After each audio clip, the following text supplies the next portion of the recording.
Nah, bagaimana Mas? Apa tuh namanya? Kira-kira menjelaskan secara apa ya? Secara sains barangkali ya. Ketika kemudian kita sudah let in ya, memang benar-benar kita kurang kan ya, hutang banyak dan seterusnya begitu kan ya. Terus kemudian Mas Riko tadi mengatakan, oh tiba-tiba kemudian meskipun kita buka dompet, tapi kita juga tidak merasa kurang. Nah setelah itu terus muncul keajaiban. Nah, diri kita kok bisa kemudian langsung ada transformasi direspon sama semesta itu, sistem kerjanya bagaimana kira-kira? Itu kan sebenarnya kan masuk ke ini kan, masuk ke perasaan ya sebenarnya. Poinnya kan di perasaan kan. Nah itu gimana Mas? Nah ketika kita mampu letting in, menerima segala sesuatu, perasaannya kan lenyap. Nah ketika perasaannya lenyap, ada sadar dan ada perasaan kan. Ini perasaannya lenyap. Dan otomatis pasti digantikan oleh perasaan lain. Karena sudah tidak dipertahankan. Ya kayak seumpama siang itu pasti diganti oleh malam. Nah ketika kita letting in, membiarkan ya otomatis akan diganti oleh kebahagiaan. Otomatis itu. Letting in itu berarti dia meniadakan pikiran, meniadakan emosi, semuanya dilebur gitu. Kita netral begitu atau bagaimana? Benar, tapi ketika kita kata-katanya memakai meniadakan, akhirnya pikiran ini apa ya? Seperti membuat trik. Ketika kita meniadakan, akhirnya pendekatan kita adalah negatif. Kita berusaha menolak. Oh jangan masuk gitu. Nah tapi ketika kita mencintai, paling aman memang kata-kata mencintai atau menerima. Ketika kita menerima perasaan kita apa adanya, kalau kekurangan ya kekurangan, secara jujur diterima, itu akan melebur. Meskipun hasil akhirnya hilang, tapi ketika kita memakai kata meniadakan, otak kita pasti melenceng kemana-mana. Jadi pasti prakteknya jadi salah. Ibarat kendaraan ini yang menjadi drivernya adalah kesadaran atau diri kita yang sejati itu tadi, bukan lagi pikiran dan emosi berarti. Aslinya nggak ada drivernya. Nggak ada drivernya. Karena segala sesuatu adalah ketuhanan itu sendiri. Nggak ada drivernya. Semuanya ketuhanan. Bahkan emosi kebencian itu ketika diselami ya ketuhanan. Bahkan kamera ketika diselami sampai atom ya kosong, yaitu ketuhanan. Sama kayak pertanyaan ketika ini dikosongkan hanya ada udara, terus ininya dihancurkan, ruangnya kemana ya tetap ada. Oke, artinya kalau kita berbicara soal perbedaan itu sebenarnya hanya terjadi ketika di permukaan saja. Semakin halus, baik itu masuk ke atom gitu ya, kuantum atom ya, proton, neutron, elektron, itu justru malah semuanya sama. Semuanya sama, kosong. Semuanya sama. Hanya gerakan dari ketuhanan. Baik Mas. Nah, sekarang kalau misalnya gini, karena banyak ya teman-teman itu yang, Mas, tolong dong Mas, aku disambungin, kira-kira aku bisa konsultasi ke siapa ya? Karena aku tuh punya tanah besar banget Mas di samping bandara A gitu ya, ini warisan bapak saya gitu ya. Tapi udah aku jual kemana-mana Mas, aku iklanin di mana-mana, masih juga belum laku gitu ya.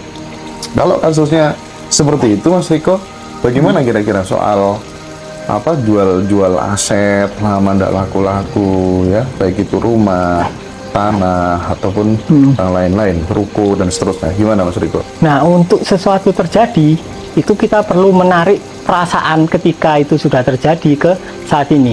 Kalau kita menginginkan tanah itu laku, kita harus tahu perasaan kita saat tanah itu laku gimana, dan kita rasakan saat ini. Tapi hal itu tidak mungkin terjadi ketika masih ada keinginan.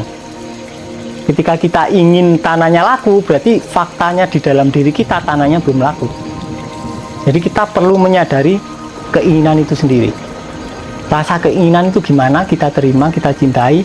Di detik itu perasaannya seakan-akan tanahnya sudah laku. Nah di situ akan mulai ada jalan yang dari semesta lah. Sekali lagi menurut Mas Riko yang perlu diubah adalah perasaannya. Nggak perlu diubah. Nggak perlu diubah. Karena akan berubah sendiri. Karena hanya orang yang tidak paham yang berusaha mengubah siang menjadi malam. Karena ketika kita membiarkannya, ya akan berubah sendiri. Makanya ungkapan Zen itu kita hanya disuruh duduk dan biarkan rerumputan tumbuh dengan sendirinya. Kita hanya disuruh duduk dan biarkan rerumputan tumbuh dengan sendirinya ya. Tapi duduknya itu ya kita harus diam. Kalau duduknya riwe kemerungsung ya sama aja, berarti nggak duduk diam. Nah, apa yang dinamakan diam ini rancu. Kadang orang berpikir diam ini kita berarti berusaha mendiamkan diri, padahal enggak. Bahkan di dalam keramaian itu ada yang namanya diam. Mas Hendra bisa dengar kata-kata saya karena Mas Hendra pada dasarnya adalah keheningan. Kalau Mas Hendra bukanlah suatu keheningan, maka suara tidak akan mungkin tersadari. Ya sama kayak penginderaan mata melihat. Mata ini kan cuma cahaya masuk sensor, akhirnya muncul data sensorik berupa penglihatan. Itu kan juga masuk kan, bukan kita yang keluarkan. Nah, ketika kita mengizinkan masuk, ya udah. Hasilnya semuanya mimpi kalau katanya para orang tercerahkan, dan itu sangat sesuai dengan pengalaman aktual saya. Mungkin ini orang-orang yang pemula gitu agak nggak mudah juga ya nerapin tekniknya Mas Riko ini, tapi ya udahlah digali terus biar sampai bener-bener sesimpel itu sebenarnya begitu kan ya. Mungkin agak sulit karena mungkin belum familiar aja dengan teknik ini begitu kan. Oke. Nah, kalau misalnya tentang konsep sial dan keberuntungan itu menurut Mas Riko terjadi karena apa dalam diri manusia itu, Mas? Karena kita membagi, karena kita menghakimi sesuatu yang tidak, kita kan membagi menjadi positif negatif. Sesuatu yang menurut belief kita negatif kita anggap hal sial, sesuatu yang menurut belief kita positif kita anggap keuntungan. Itu hasilnya yang dibutuhkan itu adalah menyadari penghakiman dari pikiran kita, dan ketika tidak ada penghakiman ya maka kita bebas. Intinya kalau kita mau menggali atau self inquiry dari misalnya pikiran muncul ya, terus kita tanya kepada siapa pikiran ini datang, itu pasti kerasa kita kalau kita bukan coretan tapi kita adalah ruang papan tulisnya, itu pasti kerasa. Pada dasarnya nggak ada Tuhan, nggak ada perasaan, nggak ada pikiran, nggak ada makhluk, ya semuanya adalah ketuhanan. Dan di titik itu semuanya adalah mimpi, fiksi lah. Dan ketika kita paham bahwa segala sesuatu adalah fiksi, maka keajaiban akan mulai terjadi. Oke, Mas.